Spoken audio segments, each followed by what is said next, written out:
There's no question, Robin Williams is my favourite male actor, and I've now officially seen every single film that he has ever done, which is quite intense to say.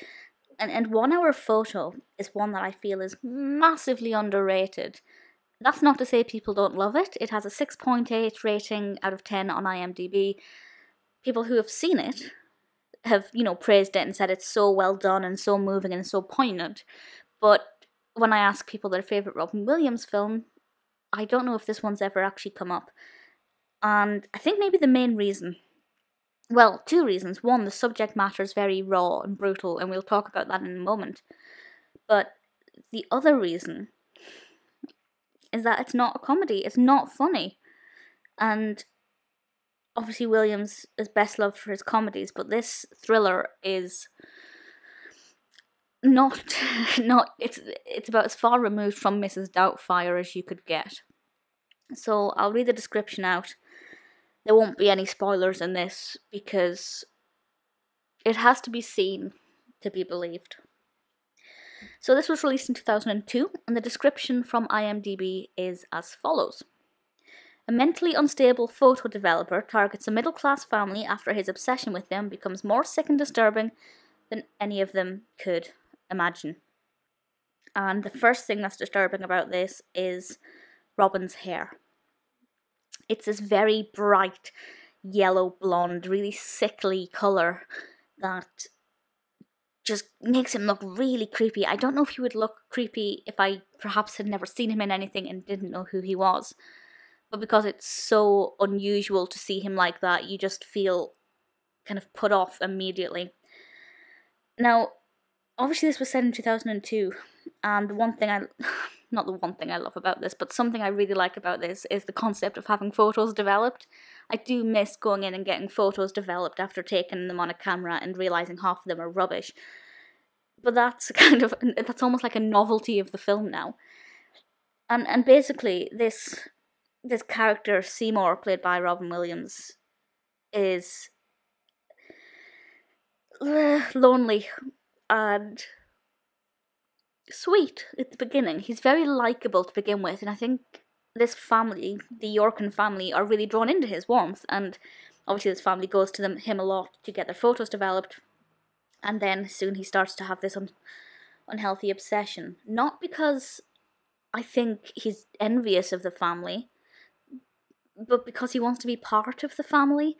But things take a very dark and twisted turn. He also has an unhealthy interest in the son, Jacob, played by Dylan Smith, and I wouldn't say this is a kind of...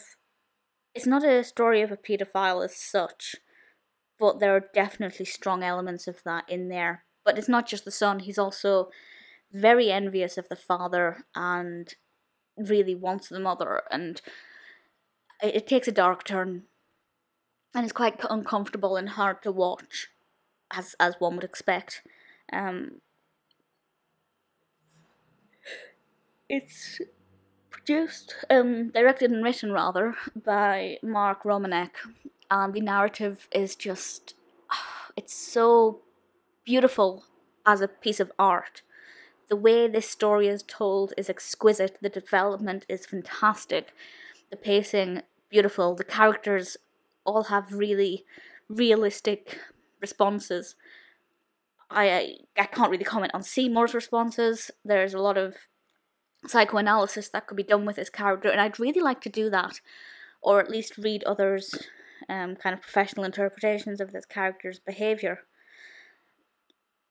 I've also just noticed on IMDb that this has won 6 awards, so I'll have a quick look.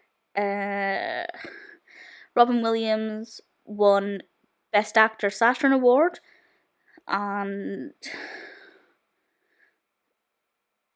at the Deauville Film Festival, the film won the Premier Audience Award, the Audience Award, the Jury Special Prize, it was nominated for the Grand Special Prize. Quite a few other awards there and a lot of nominations. This film is spectacular.